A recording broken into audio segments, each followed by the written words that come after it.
Matapos ipasapina, humarap sa NBI ang ilan sa 18 nagpakilalang dating security aides at bagmen ni Zaldico.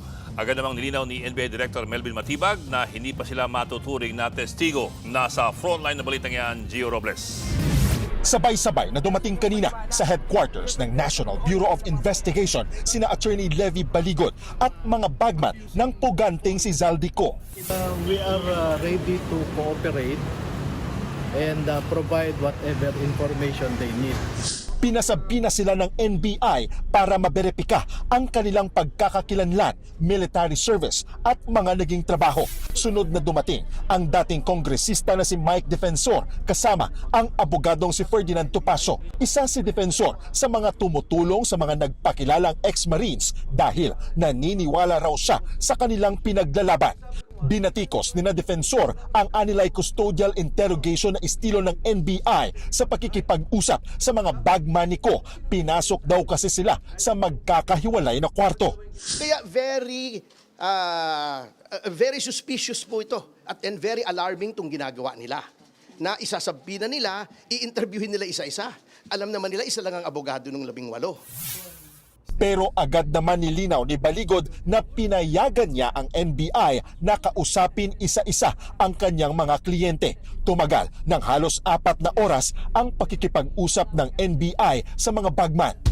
Ayos lang po, sir. Okay naman po yung trato nila sa amin, sir.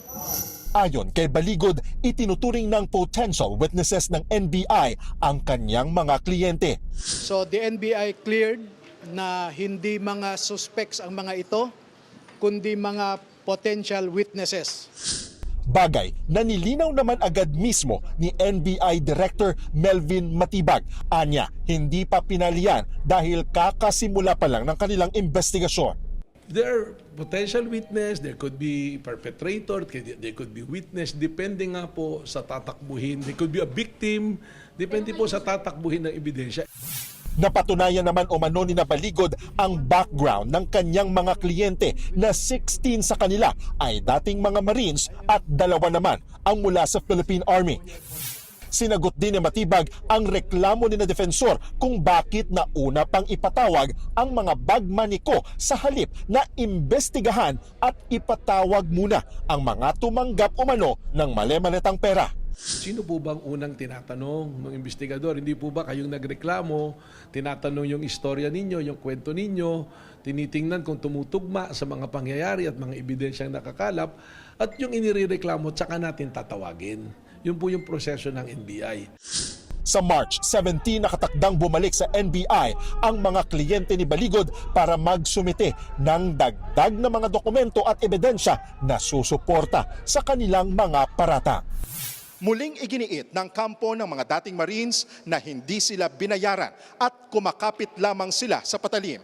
Hangad lang umano nila na lumabas ang katotohanan at mapanagot ang mga sangkot sa katiwalian.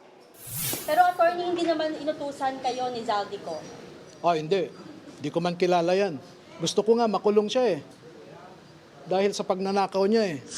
Nagbabalita mula sa Frontline, Gio Robles, News 5. Mga kapatid, Ed Lingaw po, maging maalam at may pakialam sa mga napapanahong balita sa ating bansa. Para sa mas malilimang pagtalakay at paghimay sa mga issue at headlines, mag-follow at mag-subscribe sa social media pages ng News 5.